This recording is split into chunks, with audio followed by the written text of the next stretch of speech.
la teoría del campo unificado o teoría del gran todo y el capítulo 13 del Bhagavad Gita, el yoga del campo y del conocedor del campo. Recordar que la teoría del campo unificado, que ya Einstein se pasó durante muchos años de su vida buscándola y que Vivekananda ya nos hablaba de ella, busca unificar en una única realidad todas las fuerzas y partículas. Y lamentablemente aún no hemos alcanzado esa teoría del campo unificado como hemos analizado en otros vídeos. La frontera donde la ciencia física roza lo místico encuentra su máxima expresión en el capítulo 13 del Bhagavad Gita.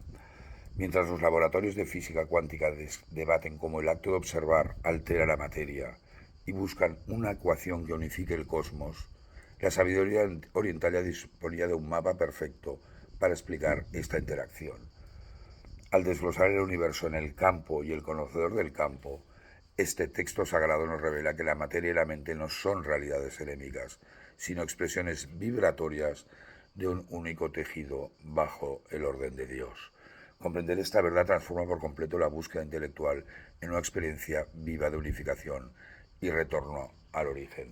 Si no conocéis el capítulo 13, que es el yoga del campo y del conocedor del campo, yo os lo recomiendo si estáis estudiando la parte de Jnana Yoga, porque viene justo después del capítulo 12 del Bhakti, pero es una maravilla para entender todos uno, la unidad de la diversidad. Y hay un verso precioso que os lo leo que dice: cuando el yogi ve que la diversa variedad de seres vivos está contenida en el uno y que toda la evolución proviene solamente de ese uno, se vuelve uno con Brahman.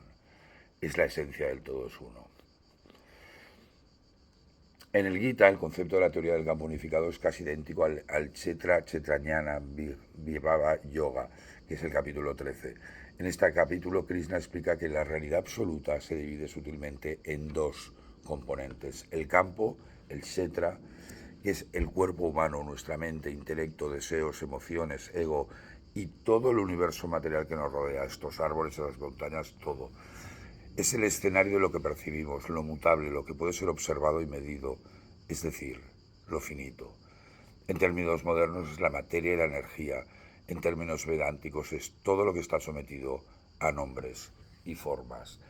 Y Krishna define el campo como la suma de los 5 grandes elementos, agua, fuego, etc., que es la materia burda, el ego, amkara, en sánscrito, el intelecto, el buddhi, la mente, manas, los 10 sentidos y sus objetos, y también el deseo, la aversión, el placer y el dolor.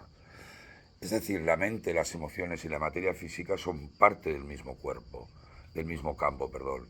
No hay una separación dualista, como en el dualismo cartesiano de Occidente, entre mente y materia. Ambas son simplemente diferentes densidades o frecuencias de vibración del mismo Kshetra, es el yo aparente. Y luego nos habla del Kshetra Jnana, es el conocedor del campo. Es la conciencia pura, el observador silencioso que testifica todo lo que ocurre en el campo. No cambia, no hace, no muere, es el yo real. Y Krishna, al inicio de este capítulo, el verso 3, dice: conóceme como Kshetra Jnana, el conocedor del campo, en todos los cuerpos. El conocimiento de Kshetra y Kshetra Jnana es el verdadero conocimiento. Por tanto, el fin del yoga, que significa unión a través del discernimiento, consiste en aprender a no identificarse con el campo, es decir, el cuerpo que envejece, los pensamientos, etc., y situarse firmemente en el conocedor del campo, la conciencia testigo.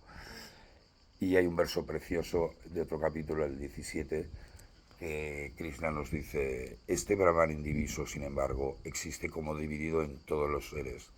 Debe ser conocido como el sostenedor de todo. Sin embargo, es también su destructor y creador.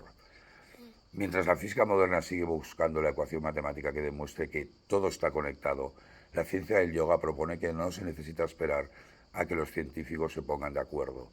Se puede experimentar esta unificación reconociéndose no como el cuerpo o la mente que cambian el campo, sino como la conciencia eterna que lo experimenta todo, el conocedor del campo.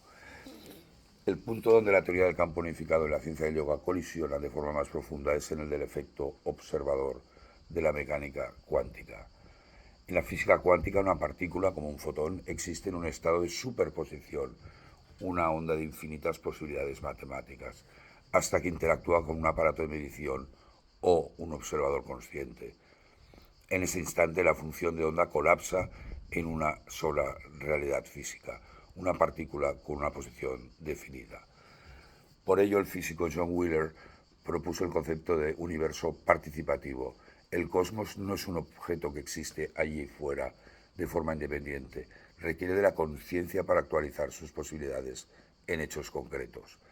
Por tanto, en la teoría del campo unificado, el campo contiene todas las fuerzas y posibilidades de la materia en un estado potencial e indiferenciado.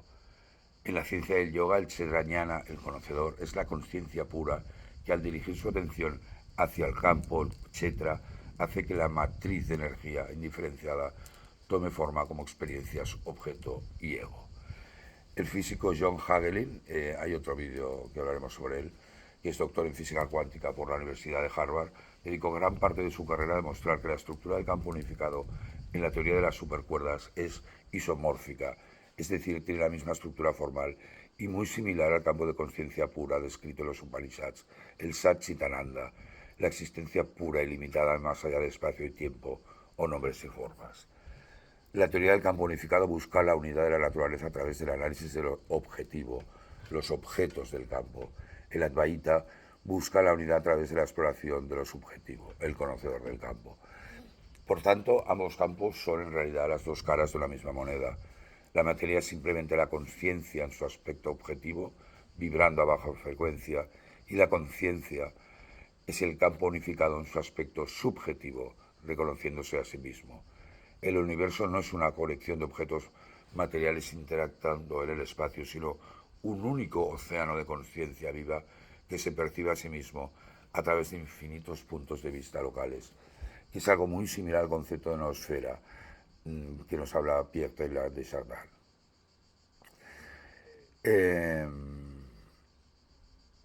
Por tanto, el estudio del capítulo 13 del Gita derriba de forma definitiva los muros que separan la búsqueda del laboratorio de la indagación en el altar. Al comprender que somos el conocedor eterno y no el campo material, el cuerpo sujeto al deterioro, adquirimos una paz mental inquebrantable y avanzamos en nuestro camino hacia el todos uno, la unidad en la diversidad. Soy Pedro Roney, he escrito este libro, El Yoga de la Sabiduría. Si os ha gustado este vídeo, darle un like para que llegue a la mayor gente posible. Muchísimas gracias, namaste.